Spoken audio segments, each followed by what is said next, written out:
इधर डूबा उधर निकला, उधर डूबा इधर निकला। ये मेरा जीवन ऐसे ही रहा और संघर्ष का जमाना रहा। और मैं आज बहुत सारी चीजों को छोटा करने के लिए कुछ शेरों में ही खत्म करते हैं। शायर जो होते हैं उनमें एक बड़ी ताकत होती है उनके शेरों में कि हम लोग अगर 10 घंटे का भाषण दें तो वो 2 शेर में खत्म कर देते हैं उसके। तो मैं उसका फायदा उठाना चाहता हूं, वरना अगर मैं इतने 41 साल के इस अनुभव को अगर कहना चाहूंगा तो बहुत समय लगेगा, कई हफ्ते महीने लगेंगे। लेकिन शुरू में करूंगा जिस बात से मैंने पॉलिटिकल कैरियर शुरू किया है, स्टूडेंट लाइफ। और कश्मीर में, जम्मू कश्मीर में मेरा, हालांकि मैं जम्मू से हूं लेकिन मेरा डिस्ट्रिक्ट में, शमशेर सिंह जी जानते हैं, मुस्लिम मेजॉरिटी डिस्ट्रिक्ट, उसका असर कश्मीर का ज्यादा होता है, जम्मू का कम असर पड़ता, विशेष रूप से मुस्लिम्स में। और उसके बाद कॉलेज और यूनिवर्सिटी तो मैं कश्मीर में ही पढ़ा। और गांधी को पढ़ता था मैं, नेहरू को पढ़ता था, मौलाना आजाद को पढ़ता था, इन 3 की। तो जो मैंने सीखा है देशभक्ति का स्कूल से लेकर,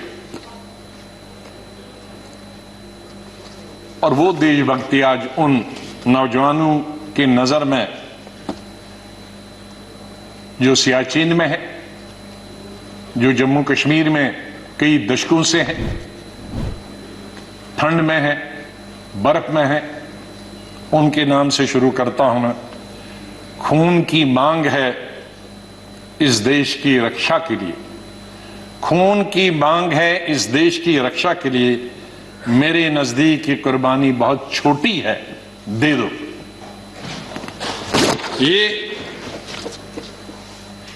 ये मेरे मन में बचपन से और स्कूल से ये बात रही।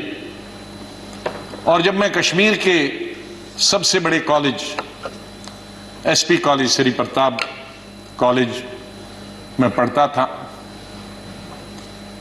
मुझे याद है वहां 14 अगस्त भी मनाया जाता था और 15 अगस्त भी मनाया जाता था हमारे कॉलेज में। और 14 अगस्त तो आप जानते हैं किसके लिए मनाया जाता, और मेजॉरिटी उनकी थी जो 14 अगस्त को मनाते, और बहुत कम माइनॉरिटी थी,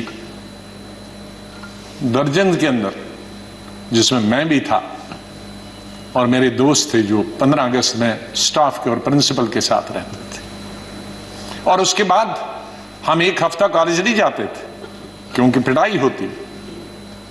तो उस वक्त से निकलकर हम इस सोच के आए हैं जिस सोच में आज हम सब हैं।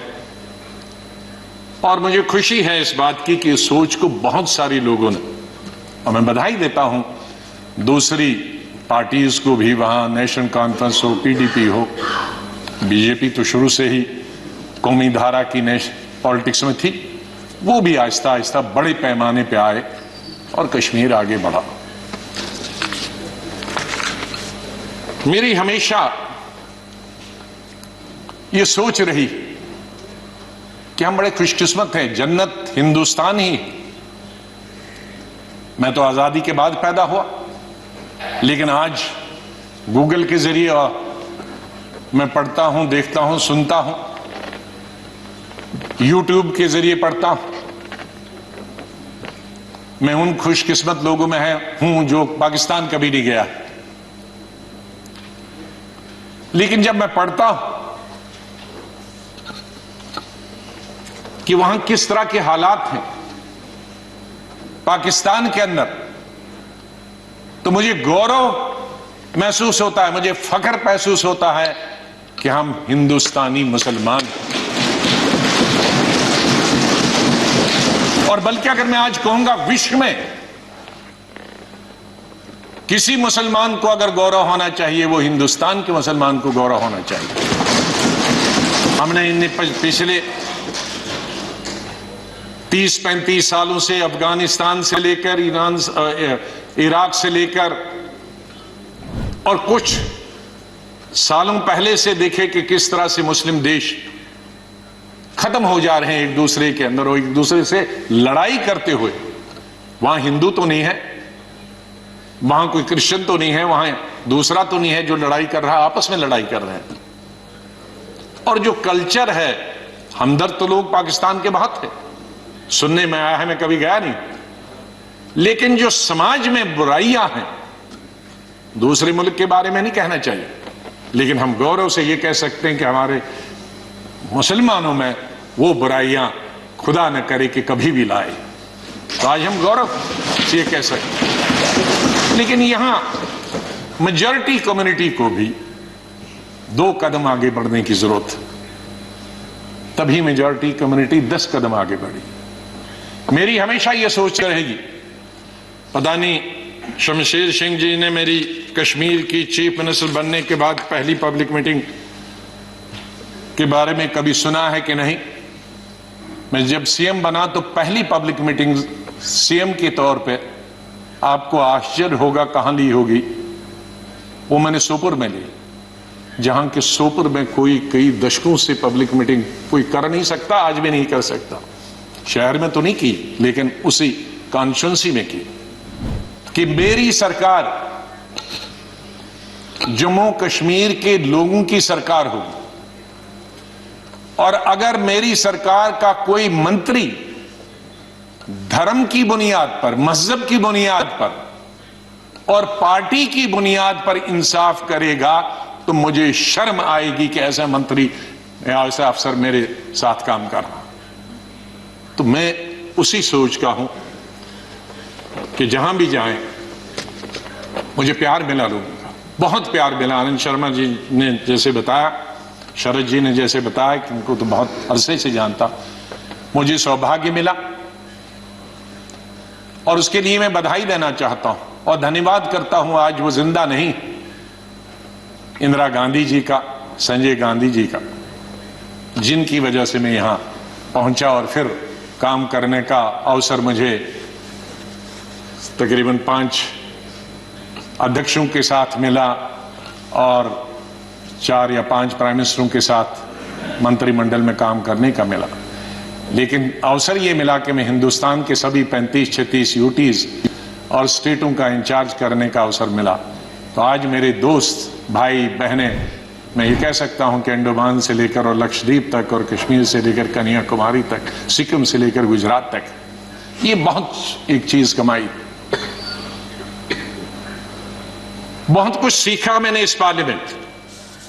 मुझे अवसर मिला पार्टी के जनशक्ति समूह मंत्री के रूप में, वो इंदिरा जी के वक्त में मिला, राजीव जी के वक्त में मिला, सोनिया गांधी जी के वक्त में वो अवसर उन्होंने मुझे प्राप्त कराया, राहुल गांधी जी के वक्त में, और मुझे शायद बहुत सारे कम लोगों को ये अवसर प्राप्त हुआ होगा कि जो अपनी उम्र से दुगने के लोग थे और बड़े लीडर थे, उनके साथ पार्टी की तरफ से मीटिंग करने का मौका मिला और पार्टी के साथ कई नेगोशिएशन करने का मौका मिला।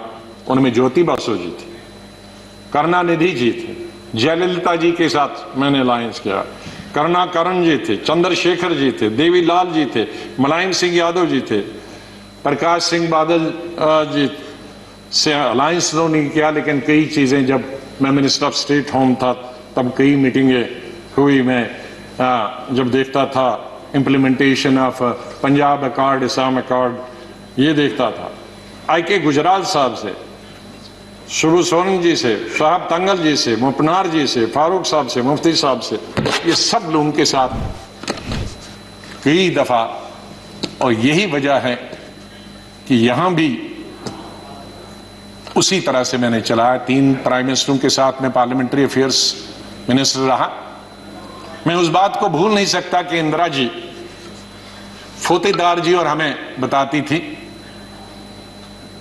फोतेदार जी पॉलिटिकल सेक्रेटरी थे, मैं यूथ कांग्रेस का प्रेसिडेंट था,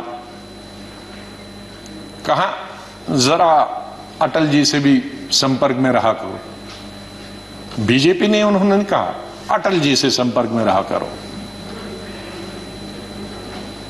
तो वो इस सोच की थी बाद में राजीव जी जब प्राइम मिनिस्टर बने तो उन्होंने कहा भाई अब विपक्ष के जो लोग हैं उनके पास तो 2 एमएलए एमपी हैं, हमारा इतना बहुमत, उनको भी तो अपनी कॉन्स्टिट्यूंसी का काम करना होता होगा, उनसे भी जरा पूछा करो।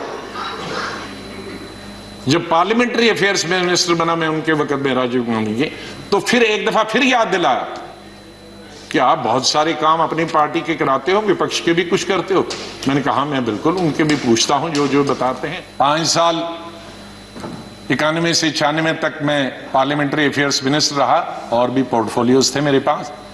और अटल जी विपक्ष के नेता रहे, हमारे पास बहुमत नहीं था और अलायंस भी नहीं था, माइनॉरिटी गवर्नमेंट थी। और उस माइनॉरिटी गवर्नमेंट में अटल बिहारी जी वाजपेयी जी विपक्ष के नेता हो, यह हाउस चलाना कितना आसान मुश्किल हो सकता। लेकिन मैं कहूंगा कि सबसे आसान हाउस चलाना उन 5 साल में मुझे अटल जी की लीडरशिप हो, और उनसे सीखा मैंने कि किस तरह से हल निकाला जा सकता, विपक्ष की भी बात रहे और सरकार की भी बात रहे। मैंने अपने एलओपी के जमाने में यह कोशिश की कि हम यहां आए हैं लोगों। खबरों में बने रहने के लिए चैनल को सब्सक्राइब करें और ये बेल आइकन जरूर दबाएं।